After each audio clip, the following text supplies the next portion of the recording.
Gas तो अभी हम अपना एडवांस कंपनी आए थे और एडवांस कंपनी से निकल रहे हैं। फिर ये बाहर का दृश्य आपको दिखाते हैं। जा रहे हैं अभी बाहर, फिर ये बाहर का दृश्य हम दिखाएंगे अभी। गैस तो अभी हम निकल चुके हैं और ये हमारे पीछे देखिए ये पूरा एडवांस हमारी कंपनी है। और ये इधर देख सकते हैं कितना आदमी सब लगे हैं। पहले हम भी यहीं पर काम किया करते थे लेकिन अब नहीं कर रहे यहाँ पर। और ये आपको ये दृश्य दिखाते हैं, देख सकते हैं इधर ये पूरा रेस्टोरेंट है और वो 27 फ्लोर का है और ये 15 फ्लोर का है। देख सकते हैं गैस इधर चारों तरफ घूमने वाला और इधर भी है घूमने वाला। चलिए गैस तो अभी हम बाहर निकल गए हैं और आपको ये वीडियो दिखाएंगे। फिर बाहर दिन को पहुँचने के बाद आप लोगों को दिखाएंगे जो एडवांस हम यानी कुछ साल पहले यानी 8 या 9 महीना यहीं पर काम करते थे।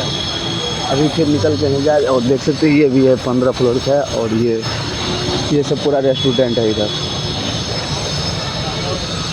चलिए गया तो अगले वीडियो हम आप लोगों को दिखाएंगे कि जो एडवांस खत्म हो चुके फिर आएंगे एक बार घूमने के लिए तो आप लोगों को दिखाएंगे। तब तक ये बाय बाय।